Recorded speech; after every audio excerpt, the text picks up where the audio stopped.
Mine is cold. Mine's getting there. It's now room temperature coffee. It's not iced. It's not hot. Should probably put it outside. RTC, room temp coffee. Yes, there you go. Good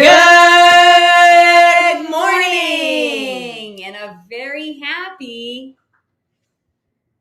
Flex Friday. You're going to break the camera. Drop some flex emojis in the chat if you guys are here in the comment section. And tell us where are you from and where are you representing. Today we have a very special guest interview. I recommend that you grab your notebooks if you haven't already, and we are going to keep it real with you guys. Today we have with us Dr. Bill Schindler, who is the author of Eat Like a Human, Nourishing Foods and Ancient Ways of Cooking to Revolutionize Your Health, and is internationally known archaeologist, primitive technologist, and chef. Very interesting. We got your curiosity. Let's get a cookbook up in here. You guys, he founded and directed the Eastern Shore Food Lab with a mission to persevere and revive ancestral dietary approaches to create a nourishing, ethical, and sustainable food system, and along with his wife, Christina, operate the modern Stone Age kitchen, a foodery designed to provide nourishing food created using ancestral approaches, maximizing safety, nutrient density, and bioavailability to the community. His work is currently the focus of Wired Magazine's YouTube series, Basic Instincts and Food Science. And he co-starred in the National Geographic Channel series, Great Human Race, which aired in 2016 in 171 countries. And you guys, today we're going to talk about how eating the ancestral diet helps to improve your performance. So, that being said, let's bring Bill to the show. Hello. Thank you for having me. Hey, we're stoked to have you here. By the way, this community, we're all savages. Give Bill some love, y'all. Yes. So I know that they're going to love hearing what you guys say. Do you prefer doctor? Or no, Bill's perfect. Bill is perfect. So, what drew you to ancestry and nutrition? Like, I feel like if there is such a thing called niche, you're like super niched. Yeah, I guess I am super niche. That's a great question. To start, my relationship with food, my entire life has been so incredibly unhealthy up until the past. I'm 49 now, so up until about the last 18 or 19 years, it's been this roller coaster. And I'm sure so many people watching or listening can relate to this, this incredibly unhealthy relationship with food, trying to find answers to how to eat, how to feed yourself, how to feed your family, everywhere you can look, and have had such difficulty landing on the good information, which is probably, I'm sure, why they're in your audience. They're finally at a place where they can get some real good information. So I grew up in the 70s and the 80s in a family where my parents were very health conscious. They tried to raise me as healthy as they were at least being told by the FDA and by the doctors and by the nutritionists. But still, I grew up this overweight kid with this incredibly poor self-body image. I was heavy. I hated the way that I looked. I was, my clothes never fit right. I hated dressing rooms. I hated mirrors, never felt good.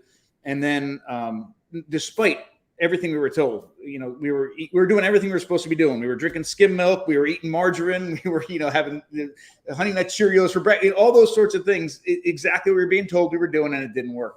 And food to me for my childhood was it was not comforting. It wasn't nourishing. It was something that I looked at and said, I know I need to eat, but this, because of the way that I'm eating, other kids are making fun of me. And I have this, this other parts of my life are being impacted by it.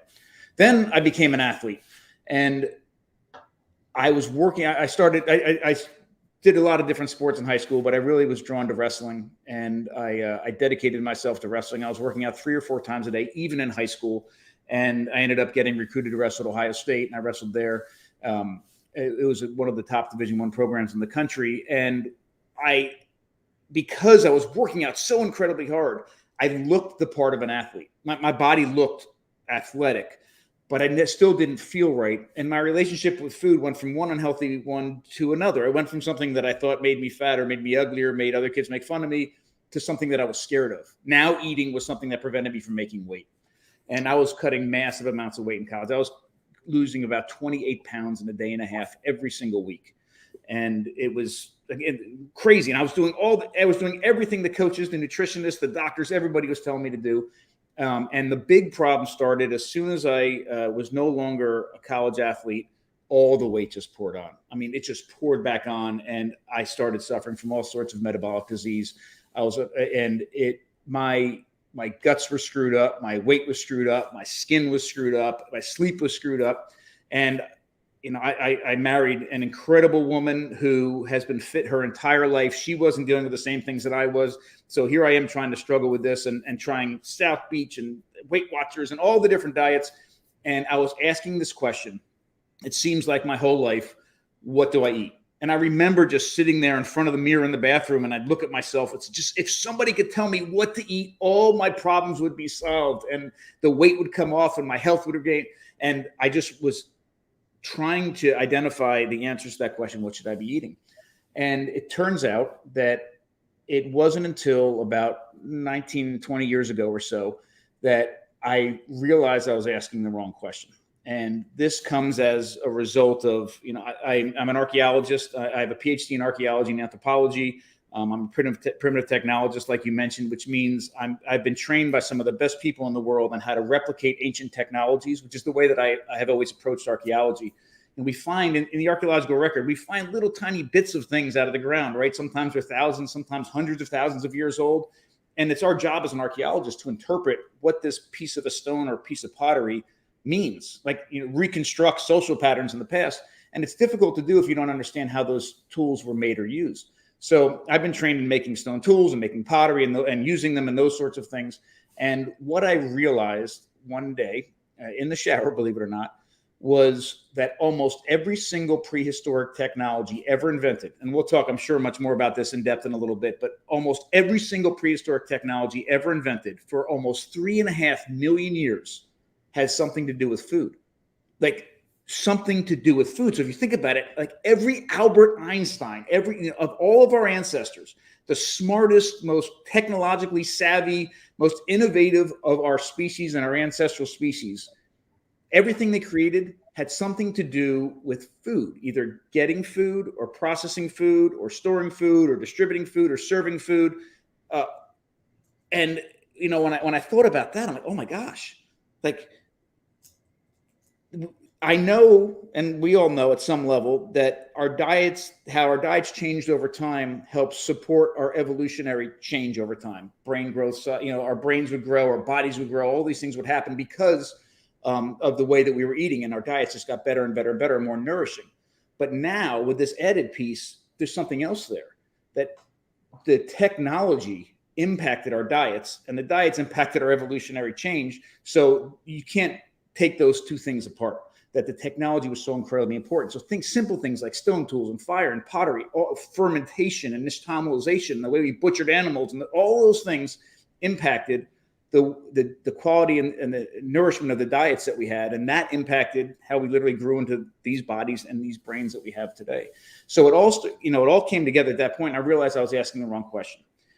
What we should eat is incredibly important, but that's the one question that almost everybody in the world that's trying to answer our dietary problems asks. What should I eat? Should I eat protein? Should I eat fat? Should I eat whatever?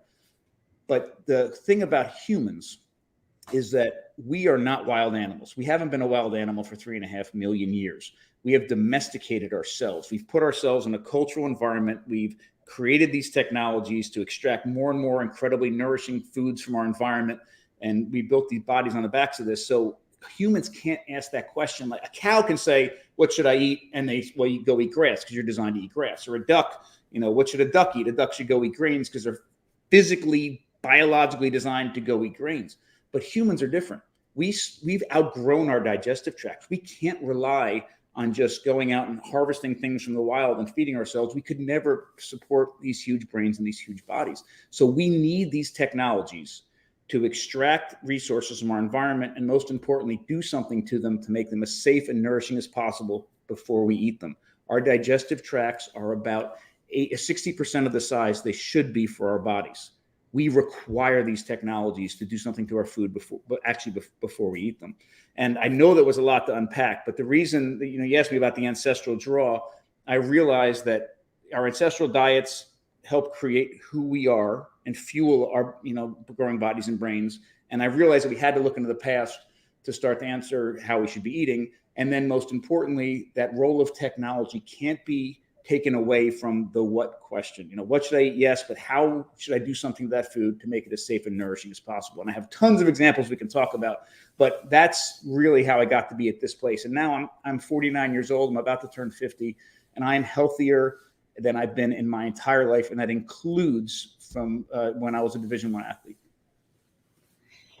Okay, when you say these technologies, can you give us some examples of specifically what you're referring to? Sure.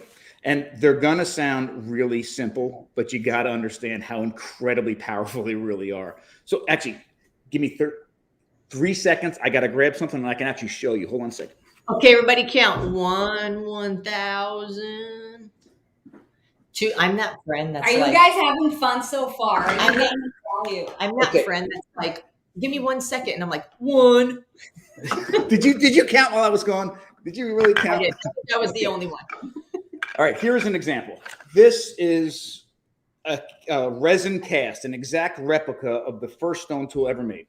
And it was on the ground like this, and somebody, one of our ancestors, probably Australopithecus afarensis, about 3.3 million years ago, took another rock, struck it in that exact place, and this pops off. Now, again, it doesn't look like much, but think about what's happening on the African savanna 3.5 million years ago. Our ancestors at that time were about 3.5 feet tall, with brains about the size of my fist. They didn't have very high nutritional requirements. They got by on eating leaves and fruits, seasonal and non-toxic, as little toxins as possible, leaves and fruits, and a whole lot of bugs. And the bugs were the most nutrient-dense, bioavailable parts of their diet and safest part of their diet. Hakuna Matata. Exactly. So, but at the same time on the savannah, you have, and remember, it's 3.5 million years ago, you don't have lions, you don't have hyenas, you don't have buzzards, you have the nasty, larger, crazier ancestors to the modern day lions and hyenas and all this. So out on the savannah, you have these crazy, nasty animals, predators that are completely perfectly designed to chase down, jump on other animals, rip them apart with these huge canines and eat them.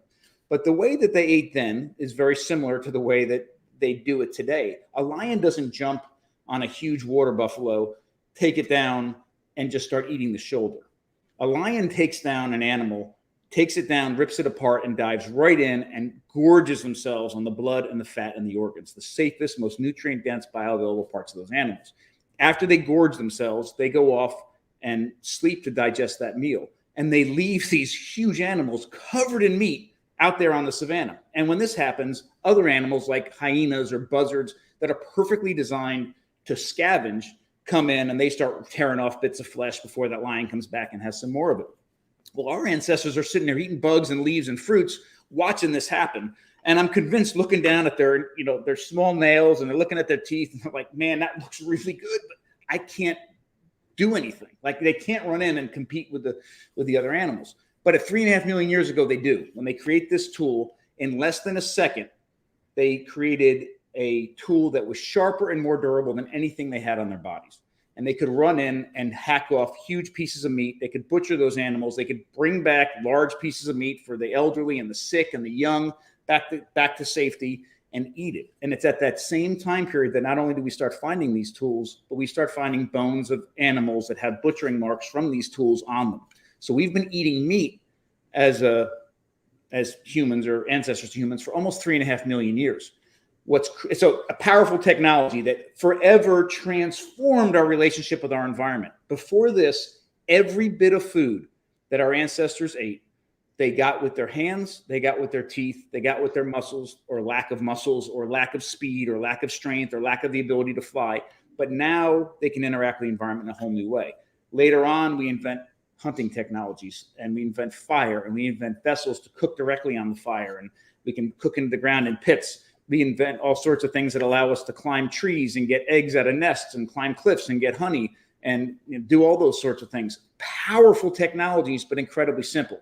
And over time, as we start to create more and more and better technologies, we hunt better, we fish better, we trap better, we cook better, we ferment better, we nixtamalize better, we slice and dice and cook. We do all of these things to detoxify our foods when they're toxic, and all vegetables or all plants at some level are toxic and need to be detoxified. We release the nutrients and make them available in our foods to our bodies, and our diets, the safety, the nutrient density, and the bioavailability of the foods in our diets skyrocket. Something at this, through the past 3.5 million years is pushing our bodies to evolve, and we're not exactly sure what that is. There's a lot of ideas.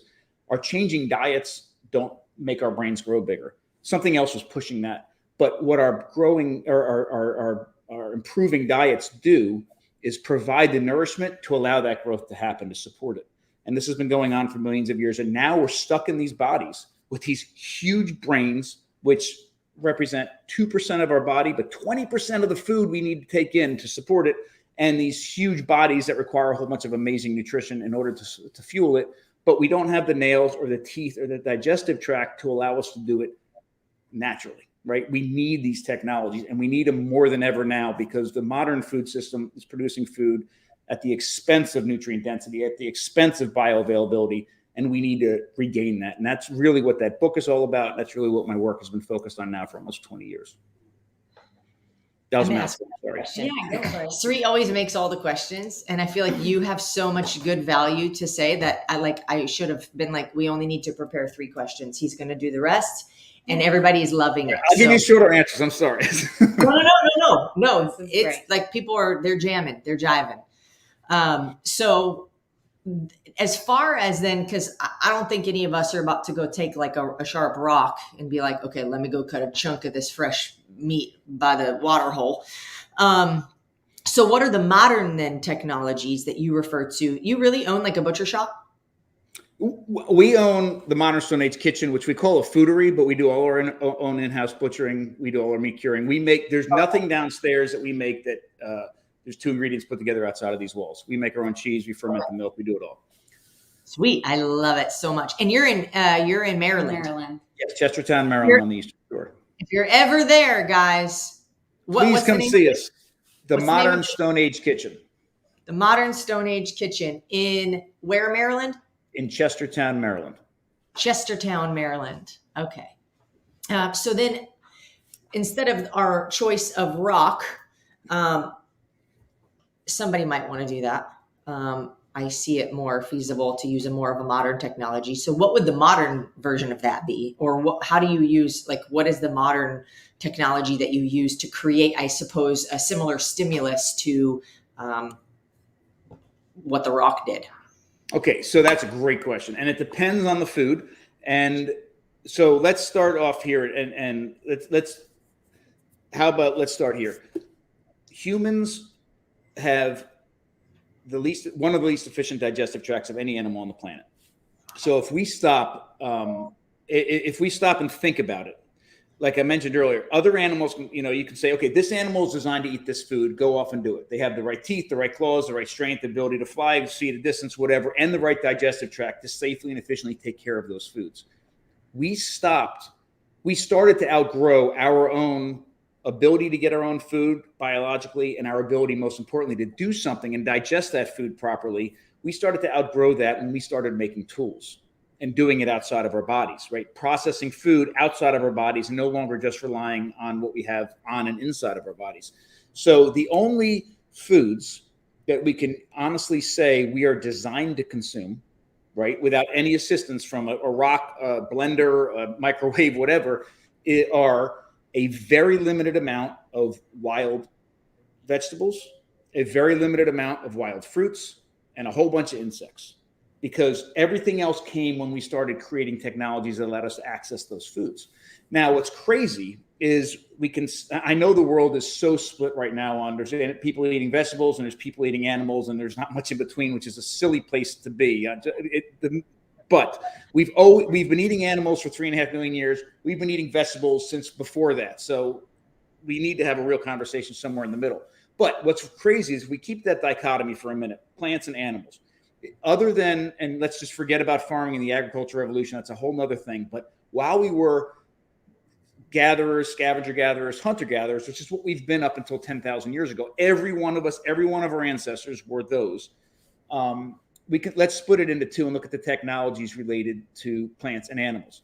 When it comes to animals, almost every technology we created forever was about getting that animal. Like, the thing about animals is we need to overcome our physical limitations and be able to take that animal down out of the sky, or get it from the water, or get it from the savannah, right? And, able to hunt at a distance, and bows and arrows and atlatls and all those sorts of things are the technologies we created to get those animals. Once we have that animal, all you need is a sharp edge, right? A simple tool like I showed you, simple tool like this, and we have complete access to almost all the nutrition in that animal. We don't even have to cook it.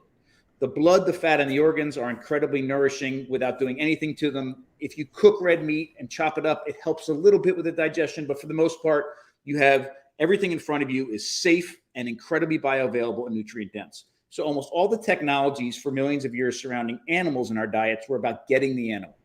Plants are something different. Plants, other than like a digging stick or something to cut it off the tree, the plants, almost all the technologies related to plants are about making the plants safe and making the nutrients in those plants available to our incredibly inefficient digestive tract. And that's where things like fermentation and leaching and drying and those sorts of things come in. Now, the only food I will say that humans are, and I promise I'm getting to a more direct answer in a second, the only food that I would say that humans are perfectly biologically designed to get the safest, most nourishment out of is dairy. And that's milk from our mothers, and that's only for a short period of our life, right? We're perfectly designed. We are perfectly, everything about our bodies as infants are perfectly designed to drink dairy directly from our mothers. But when we just like all other mammals, when we start to get weaned off of our mothers, we begin to lose our ability to safely and effectively get all the nutrients from that milk. Okay, so here we are in these bodies. We require all these foods that we've created technologies around, and we're sitting here thinking that we're omnivores, and we are. We're not omnivores by design. We're omnivores through technology, and trying to figure out what we should be eating. Now let's figure out the answers to your questions more directly, and let's divide it into plants, animals, and dairy. As far as plants are concerned, we need to employ a whole lot of technologies to make those plants as safe and nourishing as they can be. Every single plant on this planet has toxins in it. Plants are engaged in biological chemical warfare with the outside world to protect themselves because they can't move. Some of those toxins don't bother us. Some of those toxins will kill us outright or wish we were dead because our livers or kidneys shut down, like if we ate the wrong mushroom. But a whole lot of those toxins are there and can build up in our bodies over time and can cause a whole lot of issues like oxalates, for example.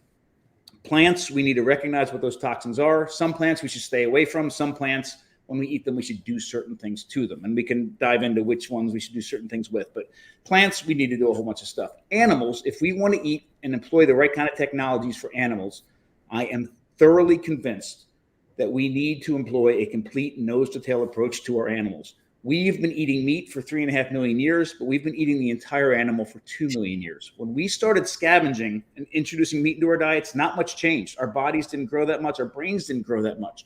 It wasn't until about 2 million years later, 2 million years ago when we started hunting that we see massive body and brain growth. And two things happened 2 million years ago that allowed that to happen, I'm convinced. One is that we started cooking.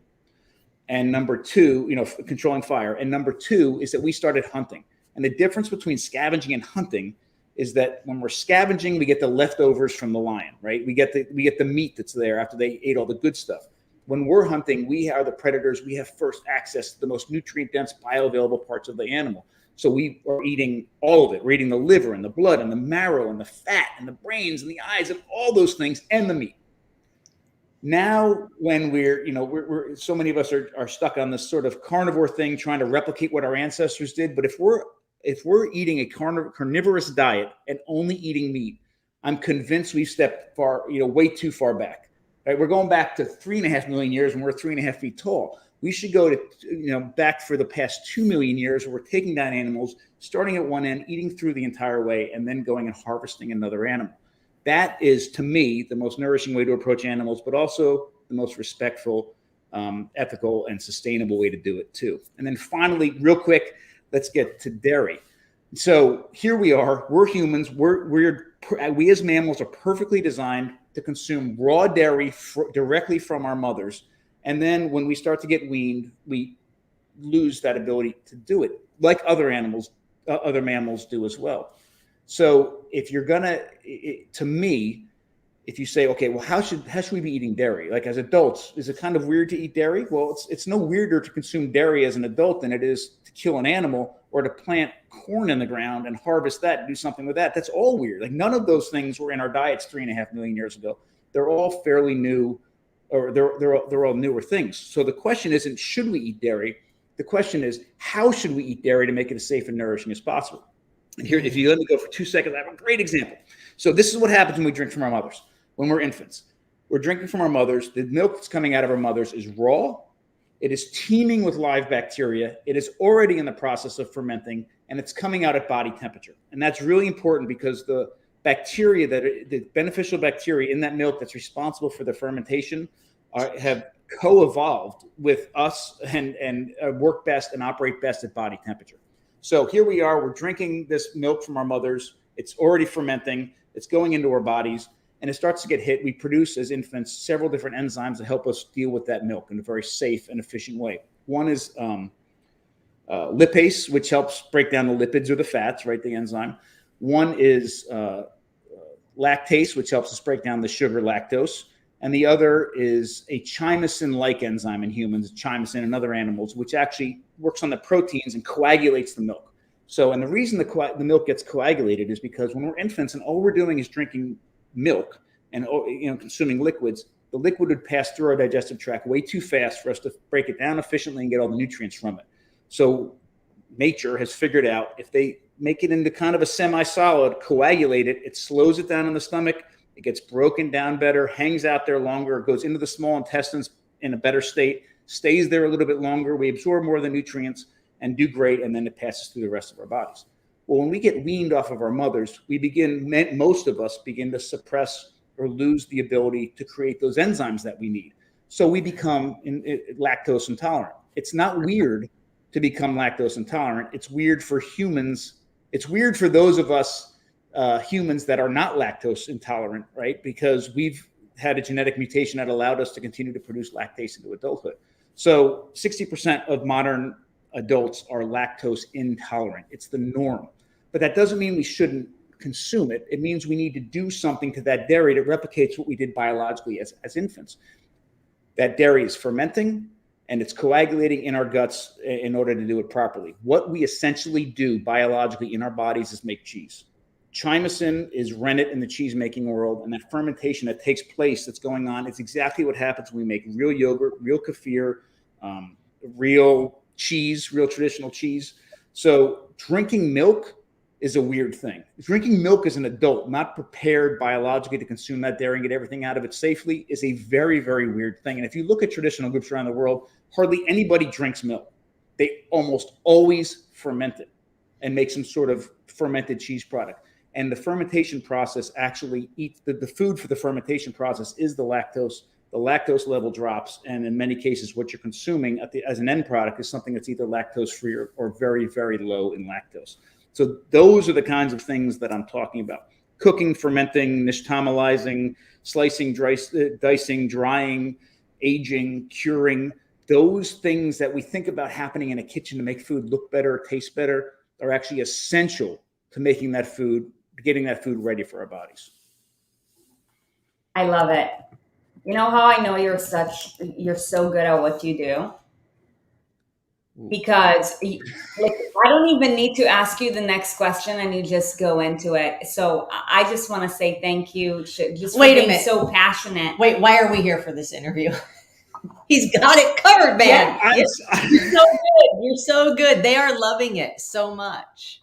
So, just to recap for anybody who's joining us, based on your studies and what you do, food technologies, which is a form of what, like the common days, food processing, has helped to, help the human race to develop. Now, the interesting thing is that we are entering an era where, because food processing is now heading in a whole other direction, so is the human race. I mean, it's been happening for. Yes, but I think it's only happening faster and it's only getting worse. So It's gaining momentum. I want to leave that question to the end. This is my question for me.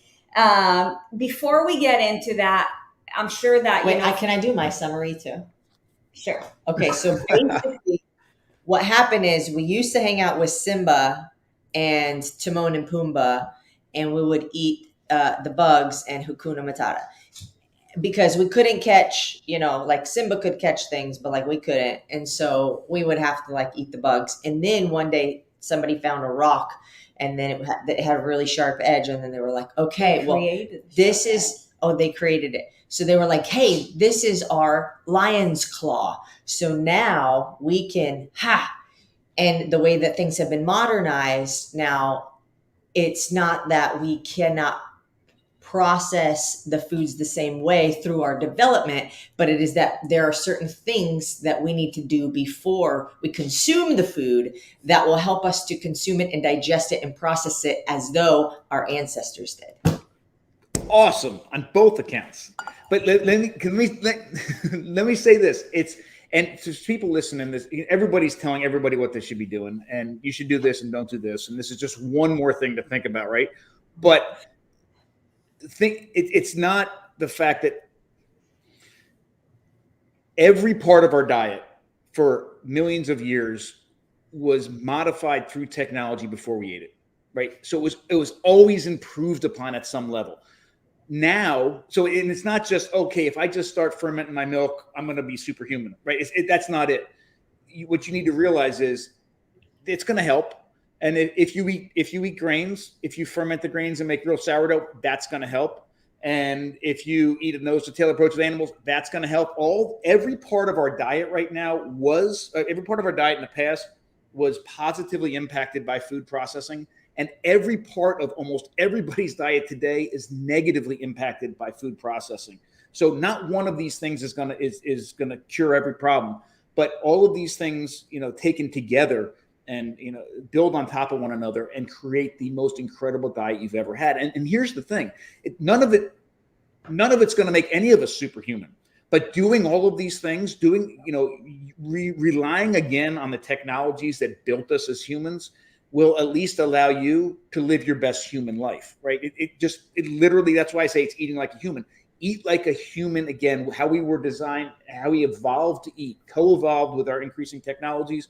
And not only will you feel better, but you will have, by default, you will have a so much closer connection of your food, where it comes from, your family working together, making these things in the kitchen, the people that all of it is just, sort of this holistic, wonderful thing that has been such a part of our lives for the past 2 decades that I just can't imagine what life was. I can't even remember what life was like before it.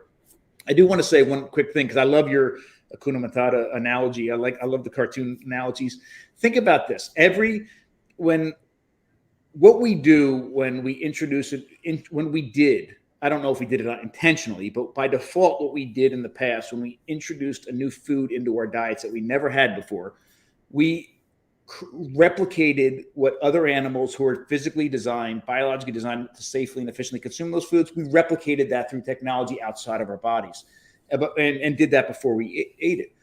And I like to think about it's like the superhero. Think about all the superheroes. It's exactly what we do when we create superheroes. Almost every superhero we create is named after an animal that has taken on a superpower from that animal, like Spider-Man or Batman, right? Or Hawkman or whatever. And that's exactly what we did for 3.5 million years. Is we made ourselves superhuman by getting that next level by replicating what another animal did inside of its body. We do it before we consume it. I love it. So So Talk to America must be an animal because Captain America. Okay, it's not 100% across the board, but I'm just kidding. I'm here for entertainment purposes. well, there's some examples that don't work, but there's some ones that really do work really well. No, you're totally right. I get it. So, talk to us about the principles of how does one eat like a human? Okay. No matter what it is you're putting into your body, you should be doing something to it to make it as safe and nourishing as it can be. Now, it sounds like it's a huge lift for so many of us that are really not in our kitchens anymore much. And you know, where can I read about this? Where can I watch a movie on it? How can I learn? And there's ways of learning a lot of this. But the reality is we are so set on getting information from other people telling us what we should do that we've forgotten that we have the sense we are biologically designed to understand if we're in tune with our bodies and faced with real food, we shouldn't have to ask too many people what we should be eating because we're designed to do it. And I can give a couple of really, really, really good examples. But the answer is educate yourself in your own kitchen. This is what I recommend. And I know there's so many people that don't have a lot of time. And what I'm going to suggest sounds so crazy, but just bear with me for a minute because truly, We like crazy. Hit your us. life, your life does depend on this. And your family's life depends on this, and quality of life depends on this. So it's not a huge lift for the return that you get from it. Be honest with yourself and think about the foods that you eat all the time. Forget changing just for a second. Forget changing what you eat. You want to make a difference in your diet, an incredibly amazing difference in your diet. Stop for a second. I don't mean forever stop asking this question, but stop for a second asking this question, what? Realize what it is you do eat all the time. What are your default foods for yourself or your family all the time? What do you eat every day or 3 times a week or every single week? What are those foods? Figure out that is, and then make it from scratch. Like literally make it 100% from scratch once. If it's hamburgers and hot dogs, I don't care. If it's tomato soup and grilled cheese, I don't care, whatever it is, make it 100% from scratch. And when you do, right, and at the end of it, even if it's like literally so bad the dog won't even eat it, you will have learned more about the food that you literally try to nourish yourself with every single day or every single week, and that your kids eat all the time. You'll know more about that food than you could have ever imagined. And in an ideal world, you then make it from scratch the best way ever possible from that point forward. But even if you don't, you now can go into the grocery store as literally, in some cases, for the first time as an informed consumer. And the marketing and the advertising and the food placement in the grocery store does not have an effect on you anymore because you know what real food is and what real food isn't. And even if you buy the good examples from it, if you buy it for the rest of your life, you've only made it once, but you buy it for the rest of your life, 2 great things come out of it. One is you're choosing the most nourishing form that you can buy. And 2 is you are supporting the food producers who are actually doing it right with your hard-earned money. And both of those things are incredibly important. Let's roll. But truly, do it. Make the cheese. If you're making a grilled cheese, make the bread, make the butter, make the cheese, and cook it. What you will learn is unbelievable. So we have 2 entities here, my wife and I. One is we have the Modern Stone Age Kitchen, where we do all of that. Everything that we serve, we make 100% from scratch. No 2 ingredients are put together outside of these walls. We make the butter, we make the cheese, we butcher the animals. If you have pizza with us, we've made the sourdough crust, we've made all the cheese, we've made all the pepperoni, we've made all local milk, local animals, all of it. So we serve it. But we also have a nonprofit, which is where I am up here, called the Eastern Shore Food Lab, which is focused on teaching and research and education. And what we want to do, our mission is to empower people to cook for themselves, nourish their families in their own homes. So if you want to learn how to do these things, you can come here or take any of our online classes for cheese making and home butchering and all those sorts of things, sourdough bread. Or if you want to come and buy it, we have it available as well. But the educational piece is the incredibly important piece. And so when you ask how do I eat like a human, it's no matter what that food is in front of you. And I don't care.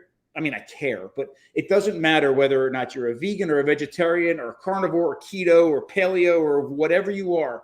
Your diet can be improved a lot of different ways, but not just by changing what that food is, but taking the food you already have and making it as safe and nutrient dense and bioavailable as possible. And that's the magic of what can happen in the kitchen. That's the magic of what should be happening in restaurants. That's the magic of what a chef or a cook or somebody in the culinary world can do, is take these raw materials and turn them into something that is truly incredibly nourishing. What was the name of the nonprofit again? The Eastern Shore Food Lab. Food We Lab? started it, Food Lab. I used to be a professor at Washington College for 15 years here in Chestertown, and we started it through that. And it's focused. Thank you. Yep, that's it. We started it through that. And then, okay, so I have to ask this question. Sure. If we went to that restaurant, mm-hmm. do you serve eyeballs? No. Well, that's not entirely true. We do a lot of events here where we get a little bit crazy for educational purposes, but we do. So here's what we do. Number one, we make everything entirely from scratch. Everything that because we want control over that process. That process is so incredibly important. Number two, we have a strong stance against industrial nut and seed oils. We will not use any industrial nut and seed oils in here whatsoever.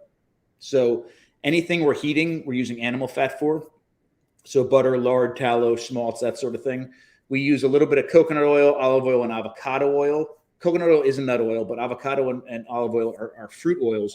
We use those for cold things, so dressings and mayonnaises and those sorts of things. Can I go back a second? Can I go back a second? Because you said you made it like a very definitive statement of like, we will never use these things. What was that again? And can you tell the audience like what is that and why won't you use it? We have a strong stance and will never use any industrial nut or seed oils. So nut or seed oils. So canola oil, corn oil, those sorts of things. It has never come in these doors. We will never use it. If we're heating food, and we do fry. I mean, we do lacto fermented potato chips. We do donuts. Not yet. We do really cool nixtamalized maize tortilla chips. We fry those in lard, so we do some frying. Anything heated, we're using animal fat for, and we do use avocado or olive oil, which are fruit oils and cold applications, and also some coconut oil. So that's the nut and seed oil side. We don't use any refined sweeteners whatsoever. So we do use maple syrup, honey, and muscovado sugar. Everything's done in-house. We do in-house butchering, nose to tail approaches. So, but even the education is a huge piece of it. It's a big open kitchen. You can always see what's going on all the time. But at the same time, we want to be able to make the biggest impact in the most amount of people's lives as possible. So we're taking very familiar food. We do pizza, we do tacos, we do sandwiches, using all these traditional approaches to make that food as safe and nourishing as possible. And I know it sounds weird, like you can make a pizza healthy. Our pizza is incredibly healthy. 100% sourdough crust, local meats that we've cured and done ourselves, local cheese we made from local milk. It's amazing. We just did this week. One of our sandwich specials is we call it a whole hog hoagie. We bring pigs in from about 7 miles away. We butcher them in house, and we make an Italian hoagie where it's not only just a sourdough bun, and we make the provolone from local milk, but every bit of meat on the Italian hoagie is made in house from the same pig. So we make the ham, the mortadella, the capicola, and the salami all from the same animal. I mean, it's great because they know who the farmer is. They're connected. The animal's not traveled very far. We've had complete control of the entire process.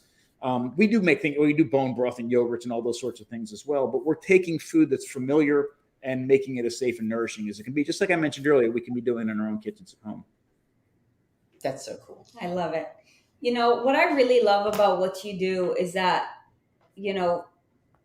not only do you understand food, but you also studied the past. Mm. And combining the two, you have a superpower of predicting the future. Because in order for us to predict the future, we have to go back in time and see what happens. So, as we wrap this up, my question for you is, considering what is happening on a higher level, where do you see society heading within the next decade and within the next 100 years, just based on the current, food processing schemes and, how that's applied to the food industry and marketing and the government? That's such a great question. How long do we have? It's about an hour long answer. Let me start by saying this. For as amazing as I am convinced our diets were in the past, I don't believe the ideal human diet has yet been created. I think we can learn amazing lessons from the past. I think the way we approach food in the past should be the foundation of how we approach food today, because that was the foundation of us as a species. But I don't think we should draw these artificial lines in the sand, like, when we hit the agricultural revolution, everything went to hell, and nothing's been good since then. There's been amazing technological innovation over the past 12,000 years regarding food. Dairy, the way we treat dairy is a great example. So what I'd love to see, let me start by saying what I'd love to see. What I'd love to see is for everybody to recognize that the foundation of the diets that built us and nourished us as a species can be found in the past. And we start with that. And then from that point, and understanding that the most important thing that technology should be doing to food is making it as safe, nutrient dense, and bioavailable as possible. And then let's start figuring out what we can do from there. We've never been so technologically savvy as we are today. We've never had the ability to connect with people around the world in less than a second than we do today. We have more people alive today on this planet than everybody in the past combined that ever lived. So the mind power that we have now as a species is unparalleled, but we have to use it for good. We have to make sure we're doing it to make the food as safe and nourishing as possible. And I think we can be there. What I'd also like to see is everybody to get over themselves and find some common ground.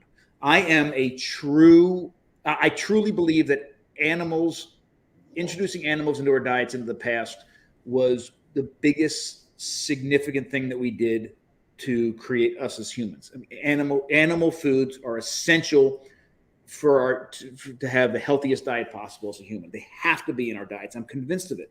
But at the same time, I completely understand and applaud why somebody would want to be a vegan. It makes complete. I mean, how can you attack somebody for wanting to make sure that they're in their approach to food, they're doing what they think is the most nourishing thing, the most ethical thing, or the most sustainable thing, or all three at the same time? And somebody like me, the way that I believe in all three of those things as well, I hope just as passionately, and that's our common ground. Like, let's not have a conversation about what's different. Let's have a conversation about what we're all trying to achieve here, and figure it out. It's the same intent, but the application is a little bit different. So I'd love everybody to get into the same conversation, because I do think at the very heart of it, we all want to do the same thing, or most of us do at least. I think, and what do I think is going to happen? I do think that the big push against meat right now is not going to last, hopefully, more than another 5 years. And the outcome of the conversation that's being forced to happen right now is that we end up with a more ethical and sustainable way of dealing with animals in our diets, and hopefully a more nourishing way. I think the basis of that needs to be a nose-to-tail approach, but there's so many things that we can do. But at least right now, I know there's a huge attack on animals and meat in our diets right now. And I understand a lot of people in the carnivore and paleo world, and just the meat world in general, are very scared about it. And I'm not a huge fan of it either. But I am a fan of the fact that we are being forced into a really meaningful conversation about how to move forward with it, which I do think the outcome of that is probably going to be really, really good. I also love the fact that I can get on a conversation with you and be able to address all the people in your audience like this, and it can live somewhere and people can watch this, and you can have another guest on and have these conversations. We're able to share more information than ever. The problem with it is a lot of information that's getting shared is really bad information. So we need to figure out a way to filter through it. But I have never in my life have had such amazing access to such amazing people than I do right now. So I do think we're going to find a way to filter that out. And in the next, you said 10 years, in the next 10 years, I see there's going to be I believe there's going to be a huge attack on the mega multinational food corporations, which I hope happens. I hope we begin to be able to rip them down at some level so that we can take it into our own. And here's the other thing, which is incredibly important. You cannot imagine how difficult it is for me to make real food here. I am battling almost every single food safety law that's put in place to deal with people like Nestle and Cargill. And here I am making food for a small community, and I'm, being faced with all of these. It's so burdensome to try to do it. It's almost impossible, but we believe in it so much. Maine just had a huge thing happen a few weeks ago where they allowed a whole lot of people to take their food sovereignty into their own hands, and they can butcher at home and sell their own meat to neighbors, and they can do all these sorts of things where in the next 10 years I see more and more of that sort of thing happening. And it's because of that we're going to be able to accomplish it. So in the next 5 years I think are going to be pretty difficult. But within the 5 years after that, I think we're going to be in a place where we're really headed, I think, in the right direction. And 100 years, if it goes in the direction that I hope it goes, we're going to be amazing. I mean, we're going to be able to deal with food in the most nourishing, ethical, and sustainable way possible. Because if we don't, I don't think we're going to be around in 100 years. I mean, or if we are, we're not going to be anything like the humans that we should be. We're going to be, half cyborg, because we're going to have more machines helping keep us alive than anything else. But I have really, really, really high hopes. I really do. And the more people I talk to, people truly do want to learn. And that's why you have the audience you have. And I love that you guys are spreading such an amazing message. Thank you so very much for it. And anything that I can do to help support you, please let me know. Absolutely.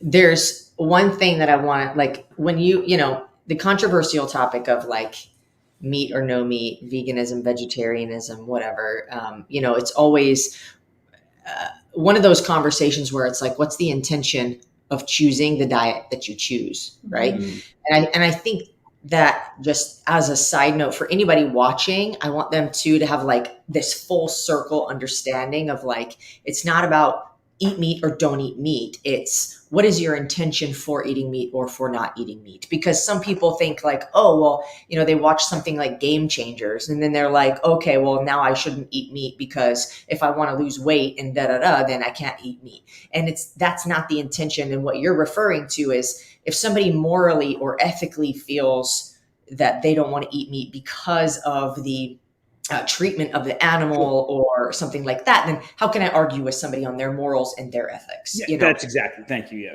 But as far as nutrition is concerned, it's hey, there are a ton of nutrients in animal protein. So, or animal products so I just wanted to bring that full circle, because I think some people would be like, oh, he's saying it's not good, or I guess I just wanted to bring clarity to the intention behind eating meat or not eating meat. Thank you. Yeah, can I say one more thing? Let me clarify that too. And I let me state again, I truly don't believe that you can fully nourish yourself to the maximum ability without not only including animals in your diet, but having animals be the focus of your diet. That is the safest, most nutrient-dense, bioavailable way to get resources from around us, get them into your body, and fuel your body. I will say the way that most of us do it is not replicating what we did for the past 2 million years, right? A true nose-to-tail approach where we're eating high-quality animal fats, we're eating organ meats, all those sorts of things, in addition to the meat, bone broths, marrow, all that is the best approach.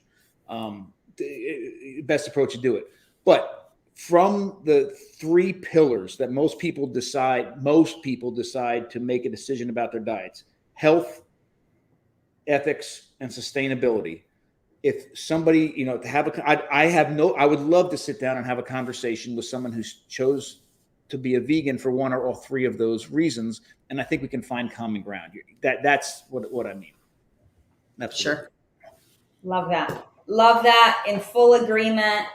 Bill, the book is called Eat Like a Human, right? Yes. Eat Like a Human. Tons of recipes. Where can they find it?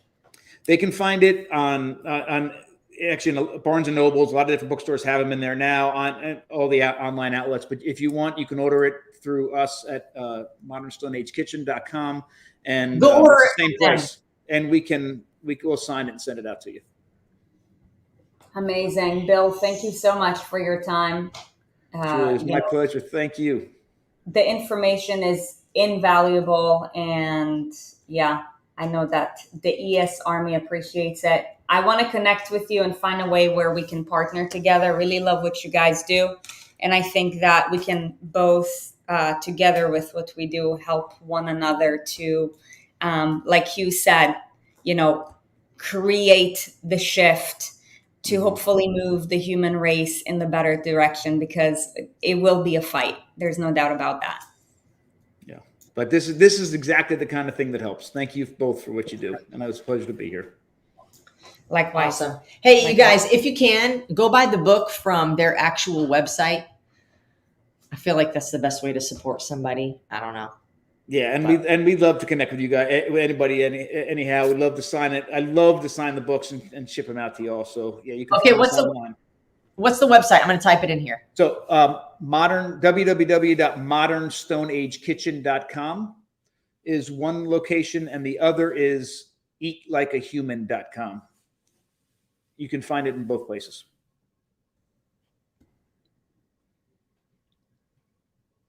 Eatlikeahuman.com. Bang. There you go, guys. Happy reading. Happy eating. Happy Flex Friday, everybody. Bill, thank you so much for your time today. My pleasure. Thanks for having me. And thank you guys for joining us. We hope that you found a lot of value in this information. If you did, please feel free to share it. There will be a recording posted on YouTube. And let's all, be the change that the world needs to hear and see, because by the end of the day, it all starts with us and it all ends with us. So be great, everybody. Take care. See ya.